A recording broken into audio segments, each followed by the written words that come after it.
तो आज की जो प्रेस वार्ता रखी गई है वो खास करके बिहार में अभी चुनाव होने वाला है। तो बिहार में जो जो पार्टियां हैं और उनके जो बड़े बड़े नेता हैं उनको बिहार की याद आने लग गई है, सताने लग गई है। चुनाव का समय है, विधायक भेजने का समय है, तो उनको बिहार की याद बहुत आने लग गई है। तो अमित शाह जी हो गए, राहुल जी हो गए, मोदी जी हो गए, वो आएंगे। लेकिन दुख इस बात का है कि बिहार की स्थिति इतनी खराब है, बिहार इतनी बार ठगा गया है, इतनी बार ठगा गया है, और नेताओं को अब ये बिल्कुल स्पष्ट है कि बिहार को ठगने के लिए किसी नवाचार की भी जरूरत नहीं है। एक कहावत है ना कि दूध का जला छाछ को भी फूंक फूंक के पीता है। लेकिन बिहार की जनता की स्थिति ऐसी हो गई है कि उसको आप जितना ठग लीजिए, अब नवाचार की भी जरूरत नहीं है। कैसे? तो कम से कम आप जब चोरी करते हैं, परीक्षा देते हैं, उसमें कुछ चोरी वोरी करते हैं, तो आप नया नया तरीका अपनाते हैं। इसमें तो क्या हो गया है कि भैया चुनाव होने वाला है, चुनाव के 3-4 महीने पहले से आप जाना शुरू कर दीजिए। जो वादे आपके पिताजी कर रहे थे उसी वादे को दोहराइए।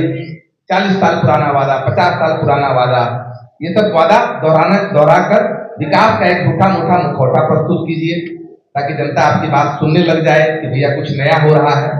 और उसके बीच में जाति और धर्म का नाम लेकर, जाति और धर्म में समाज को विभाजित करके आप फिर से जनता का वोट ले लीजिए। कुछ नहीं करने की जरूरत है। जिस तरीके से बीपीएससी का पेपर यहाँ पर लीक हुआ, जिन बच्चों को मिला, जिन अधिकारियों के बेटे को मिला, जिन नेता के बेटे बेटियों को मिला, उनको पढ़ाई करने की कोई जरूरत नहीं है, वो क्यों तैयारी करेंगे? उसी प्रकार से नेता के पास एक कुंजिका है। कुंजिका क्या है? जाति और धर्म। 4-5 महीने पहले आओ, जाति और धर्म की बात करो, वोट मिल जाएगा। तो काहे तैयारी करेंगे? वो तैयारी क्यों करेंगे? हम ही आपको अगर पता है कि परीक्षा में क्या जवाब आने वाला, क्या सवाल आने वाला है, तो हम क्यों तैयारी करेंगे? एक रात पहले करेंगे। तो चुनाव आने वाला है तो अभी सारे नेता यहाँ पर आएंगे। और देखिए दुर्भाग्य की बात क्या है कि जनता को इन्होंने तो महाबेवकूफ समझ लिया है, जो कि है नहीं। जनता ने मन बना लिया है कि भैया 40 साल से जो नेताओं का राज चल रहा है, तो 2025 में तो विकल्प के अभाव में वो लोग वोट दे रहे थे। लेकिन आप देखिए जनता ने मन क्यों बना लिया है। अभी हम लोग के माननीय गृह मंत्री शाह जी आए थे गोपालगंज में। उन्होंने कहा कि 20 साल से, 25 साल से, 30 साल से जंगल राज चला, उसमें लालू जी सरकार थी और सारा चीनी मिल बंद करवा दिया गया। बहुत अच्छी बात कहा उन्होंने। 20 साल से तो आपकी भी सरकार है। उन्होंने कहा अब हमको 25 से 30 फिर से दे दीजिए सरकार, हमको सरकार बनाने दे दीजिए, तो हम लोग सारा चीनी मिल खुलवा देंगे। तो 20 साल से आपकी सरकार है यहाँ पर, 10 साल से केंद्र में भी आप बैठे हुए हैं, तो आप किसका इंतजार कर रहे हैं चीनी मिल खुलवाने का? बिहार वो राज्य है जहां पर सबसे ज्यादा पलायन, सबसे ज्यादा बेरोजगारी है। तो आप 10 साल से किस चीज का इंतजार कर रहे थे चीनी मिल खुलवाने का? आप खुलवा देते। दूसरी बात, ये कहीं और जाएंगे तो रोजगार की बात करेंगे, बुलेट ट्रेन की बात करेंगे, बड़ी बड़ी फैक्ट्रियां खोलने की बात करेंगे, महिलाओं की बात करेंगे, पर बिहार आएंगे तो वही बस चीनी मिल, और इनके पास कोई एजेंडा नहीं है। तो अब राहुल गांधी जी आ रहे हैं, फिर आते रहेंगे, तो अगले 6 महीने आप देखेंगे बिहार में अलग अलग नेता आएंगे। जो 40 साल पहले उन्होंने वादा किया है, जिसको उन्होंने 40 साल में पूरा नहीं किया है, उसको अब वो अगले 5 साल में पूरा करने का आपको दिखावा करेंगे। लेकिन वो तब होता है जब बिहार में कोई विकल्प नहीं है। अब प्रशांत किशोर जी ने 3 साल से जाकर गांव गांव में विकल्प स्थापित कर दिया है, और वो विकल्प जनता की मदद से बनाया गया है। इसलिए जनता ने मोटा मोटी मन बना लिया है।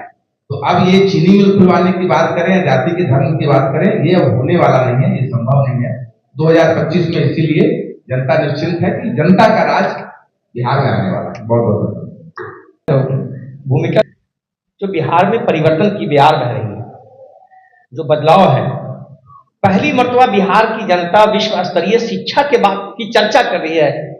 खेत में, खलियान में, पान की दुकान में, लिट्टी की दुकान में, चाय की दुकान में विश्व स्तरीय शिक्षा की बात हो रही है। पलायन की पीड़ा लोगों के एजेंडे में आ गया है। जो शिक्षा की बदहाली है वो आ गई है। रोजगार, जो बेरोजगारी है वो लोगों के चर्चा में आ गई है।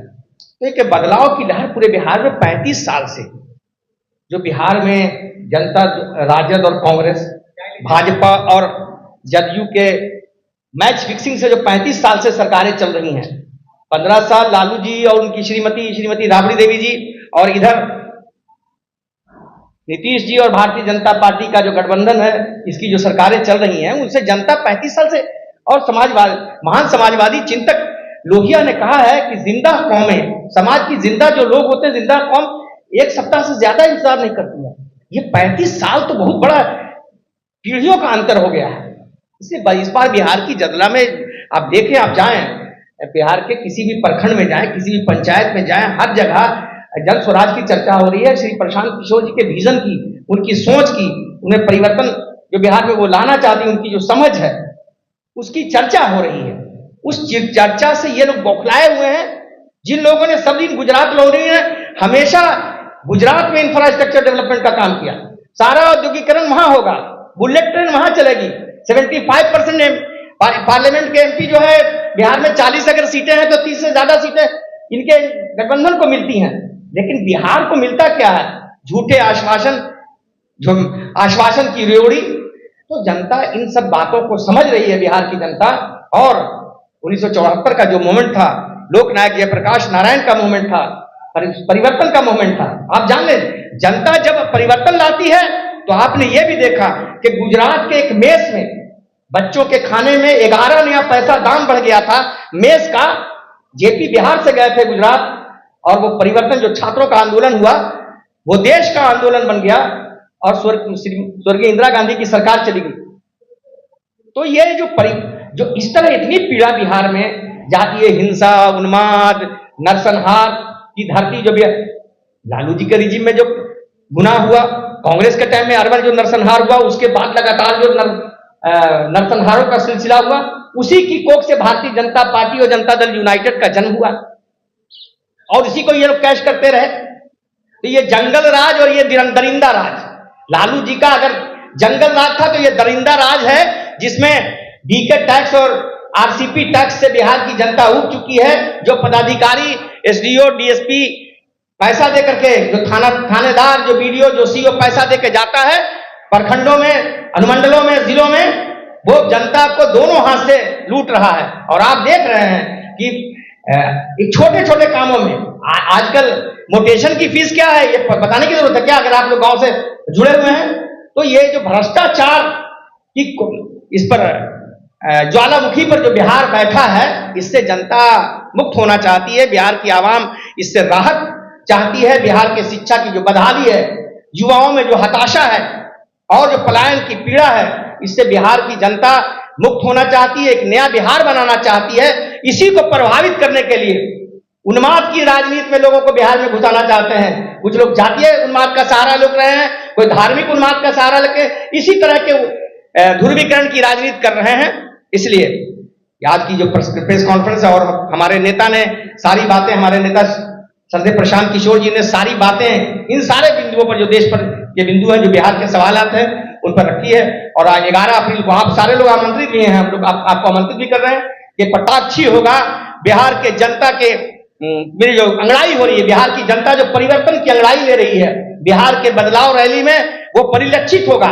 वो आप देखेंगे किस तरह के बिहार समाज का सभी वर्ग का लोग, किसी एक जाति, किसी एक समाज, किसी एक धर्म के लोग नहीं, बल्कि समाज के सभी वर्ग के लोग, पढ़े लिखे, वकील, बुद्धिजीवी, पत्रकार, सभी तरह के लोग पूरे बिहार से आ रहे हैं परिवर्तन के लिए। बिहार में परिवर्तन का शंखनाद करने के लिए, इसी के लिए हम लोग आपको आमंत्रित किया अपनी बात रखने के लिए। धन्यवाद। कोई भी बीमारी हो सकती है, बुखार बीमारी का प्रतीक है, बुखार बीमारी नहीं है।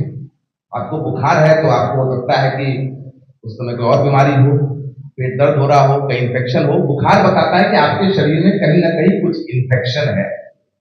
वो इन्फेक्शन किस बीमारी के कारण है, उसका डायग्नोसिस डॉक्टर करता है, फिर आपको दवाई देता है, तो आपका बुखार कम होता है। अगर आप पैरासीटामोल ले लेंगे तो आपका हो सकता है कि बुखार का मुख फिर बढ़ जाएगा। जो उन्होंने बताया कि अपराध का मामला, शिक्षा, टीचर ट्रेनिंग पे और एडमिनिस्ट्रेटिव पे, और अब उन्होंने कर दिया है 60। लेकिन जब पढ़ाई नहीं हो रहा है तो यहाँ पर लोग बच्चों पे डाल देते हैं। जब वहां पे पढ़ाई नहीं हो रहा है तो क्यों भेजेंगे गार्जियन को?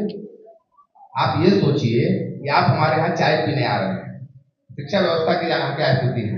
आप हमारे यहाँ चाय पीने आ रहे हैं, आपने चाय पीना बंद कर दिया, आपने चाय पीना बंद कर दिया, हम आपके आके टंग का टेस्ट करेंगे कि आपके सडनली क्या दिक्कत हो गया टेस्ट में, फिर आपके घर वालों का टेस्ट करेंगे, आप लोग चाय क्यों नहीं पी रहे हैं? अरे हमको ये भी तो देखना है कि चाय जो पिला रहे हो कितना घटिया पिला रहे हैं, तो चाय ना ठीक करेंगे। तो हम लोग शिक्षा व्यवस्था ठीक करने की जगह आप नामांकन बता रहे हैं, ये आपके व्यवस्था में जाकर जब उसको पता ही हमको बेरोजगार होना है, हमको नौकरी मिलना नहीं है, 8वीं के बाद हमको कोई फायदा है नहीं, यहाँ पर कॉलेज है नहीं, तो उसमें क्या जाके करेंगे? आप कितना भी जागरूकता कर दीजिएगा, आप लोग में से कई लोग यहाँ पे स्कूल में गए होंगे, तो जब वहां पर पढ़ाई नहीं हो रही है, लिखाई नहीं हो रही है, तो ये सब चीजें होंगी। और कोर में इस बात को आप समझ लीजिए, जो कोर है जनसुराज का, जो कोर है, जब तक डिमांड नहीं बदलिएगा सप्लाई वही मिलेगा। आप जाकर उस दुकान पर, हम लोग एक प्रचार कर रहे थे तराड़ी में एक गांव था, मैं नाम भूल रहा हूँ, बड़का गांव, वहां पर प्रचार के बीच में मरकिया पेड़ा खा ले, खाए, बहुत बेकार। हमने कहा ये इतना बेकार पेड़ा कौन खाता है? बोलता बहुत चलता है, बहुत चलता है। हम लोग कहीं क्यों ठीक, जब जब उसको पता है कि ये खराब पेड़ा, पानी वाला पेड़ा बहुत चल रहा है, तो क्यों मेहनत करके अच्छा पेड़ा बनाएगा? जब बिहार के नेता को पता है कि भैया इसी तरीके से भ्रष्टाचार करके, दंगे करके, लूटपाट मचाकर, तो कोई भी आएगा वो वही करेगा, और वही बात है। इसी कारण से जब तक जनता को ये समझ नहीं बनेगी कि भैया आप अगर अच्छे निर्णय नहीं लेंगे, आप शिक्षा के लिए वोट नहीं करेंगे, आप रोजगार के लिए वोट नहीं करेंगे, और फिर शिक्षा रोजगार के लिए रोइएगा, तो परिवर्तन नहीं आएगा। देखिए, युवाओं के साथ, बिहार के बच्चों के साथ, बिहार की महिलाओं के साथ कोई भी अत्याचार होगा, इसलिए सत्याग्रह आश्रम खुला है। जहां भी बिहार के लोगों के साथ अन्याय होगा, उसके साथ जनसुराज खड़ा होगा। लेकिन आप ये बात समझिए, फिर से आपको हम बता रहे हैं कि अगर आपको कोई बड़ी गहरी बीमारी है, तो आप रोज रोज डॉक्टर के साथ जाके ब्लड टेस्ट कराएंगे, तो उससे बीमारी ठीक होगी नहीं। मेन जो बड़ी बीमारी है, बड़ा जहाज है, वो डूब रहा है, तो उसमें ये भी आप, ये घटना गर्दनी बाग में आ गए तो आपको मालूम चल रहा है। आप गांव पंचायत में जाइए तो हर जगह हर चीज पर घपला हो रहा है, हर चीज पे चोरी हो रही है, आपको दिख रहा है, तो आपको गर्दनी बाग में वो दिख रहा है। गर्दनी बाग में तो हर दिन अलग अलग, कभी आप जाइए गर्दनी बाग में, तो गर्दनी बाग में एक प्रोटेस्ट थोड़ी ना हो रहा है। गर्दनी बाग में कुछ दिन पहले अभी बात हुई है, मतलब बोर्ड का भी प्रोटेस्ट हुआ है, ऑटो वाले भी प्रोटेस्ट कर रहे हैं, रसोईया वाले प्रोटेस्ट कर रहे हैं, रसोईया वाले बोल रहे हैं हमारा बढ़ाइए। वहां तो हर प्रोटेस्ट, अरे जब पूरा जहाज ही खराब है, तो जिस दिन जिसको मन कर रहा है बोल रहा है भैया हमको ठीक, ये कर दीजिए ठीक। अगर आपको अभी आपको अपना एक और उदाहरण देते हैं। आपके पास ब्लूप्रिंट तो पिछले प्रधान तो 3 साल से और यही डिस्कोर्स की बात कर रहे हैं, बता रहे हैं, और यही नहीं बता रहे हैं कि ब्लूप्रिंट क्या है, तो ये भी बता रहे हैं कि वो कैसे होगा। जो लोग बता रहे हैं, जैसे हम लोग एक नेता बता रहे हैं कि एक माई बहन योजना वो देने वाले हैं, बहुत अच्छी बात है, कम से कम जाति के अलावा भी कुछ बातचीत कर रहे हैं। उसमें वो बता रहे हैं कि 2500 रुपया आपको दिया जाएगा, 2500 रुपया हर माँ बहन को। 6 करोड़ महिलाएं हैं, उसको जोड़ दीजिएगा तो आ जाएगा 1,80,000 करोड़। बिहार का बजट लगभग 2,60,000-70,000 है, उसमें 2 लाख करोड़ आप दे दीजिएगा तो बाकी बिहार कैसे चलेगा? लेकिन हम लोग स्पष्ट हैं, हम लोग आपको क्लियरली बता रहे हैं कि जैसे जनसुराज की सरकार आएगी, बिहार में शिक्षा व्यवस्था को में आमूल चूल परिवर्तन लाया जाएगा। एक मिनट से आमूल चूल परिवर्तन लाया जाएगा, और उसमें जब तक सरकारी व्यवस्था को ठीक करने में समय लगेगा, तब तक जिनको भी, और ये हो रखा है अलग अलग देशों में, चाइना में हुआ है, ये चाइना में प्राथमिक शिक्षा ऐसे सुधारा गया, तब तक आपको फ्री एजुकेशन प्राइवेट स्कूल में जहां भी आपको जाना है। ये है जनसुराज का पहला, कि 14 साल से कम बच्चों को पढ़ाया जाए, लिखाया जाए, अच्छा शिक्षा दिया जाए, तो वो राज्य पर लायबिलिटी नहीं बनेगी। बहुत महत्वपूर्ण बात है, मैं आप पे आऊंगा। दूसरा, कि हर व्यक्ति को जो अब पढ़ाई लिखाई की व्यवस्था में नहीं है, बेरोजगार है या मजबूरी में बाहर जाके रोजगार कर रहा है, उसको 12 से 15,000 की नौकरी मिलेगी। बिहार सत्याग्रह आश्रम में उसका एक नमूना पायलट आपको अभी दिखा रहे हैं कि 1 लाख लोगों को 2,000 से 15,000 की रोजगार कैसे मिलेगा, उसका ट्रेनिंग चल रहा है, उसको प्रखंड खोला जा सकता है। किसानों के बारे में क्लियरली ब्लूप्रिंट हम लोग दे रखे हैं कि भाई जो नगद वाली खेती करेंगे उनको मनरेगा से जोड़ दिया जाएगा। महिलाओं को जो अभी 12% पे मिल रहा है, 4% पे ऋण मिलेगा, तो महिलाएं स्वरोजगार कर पाएंगी। तो ये सारी चीजें जो है वो बताया जा रहा है। जो अब कुछ नहीं कर सकते हैं, रोजगार कर सकते हैं, बूढ़े हो गए हैं, उनको 400 की जगह 2,000 का पेंशन दिया जाएगा। तो हर बच्चा हो, बूढ़ा हो, युवा हो, महिला हो या बुजुर्ग हो, हर व्यक्ति के लिए सोचा गया है, और कैसे सोचा गया है उसका भी डिटेल खाका, और आपके पास समय हो तो हम वो भी बता देंगे। हम लोग ये नहीं बता रहे कि भैया ये हो जाएगा, ये कैसे होगा, उस बजट में क्या किया जाएगा, वो भी आपको बता रहे हैं। और सबसे बड़ा चीज ये बता रहे हैं कि तब बदलेगा जब कैपिटल का डिसेंट्रलाइजेशन होगा। घर घर आप कितना फैक्ट्री खोल, कितना चीनी मिल खोल देंगे 5 गो, तो कितने लोग को नौकरी मिलेगा? 5,000, 10,000। बिहार में कितना बेरोजगार है? सिर्फ कोरोना में 30 से 35 लाख लोग आ गए थे। जब तक आप फंड का कैपिटल का डिसेंट्रलाइजेशन नहीं करेंगे, और प्रशांत जी कई बार बोलते हैं जिन कंट्रीज में अनएम्प्लॉयमेंट की एकदम बिल्कुल दिक्कत नहीं है, वहां पर तो कोई फैक्ट्री नहीं है, वहां पर कोई मिनरल रिसोर्स नहीं है। आज के डेट में हम लोग अब लेबर इकोनॉमी से बढ़ के नॉलेज इकोनॉमी की तरफ बढ़ रहे हैं, कैपिटल इकोनॉमी की तरफ बढ़ रहे हैं। अगर आपके हाथ में पैसा होगा, पूंजी होगा, तो आप कुछ करेंगे।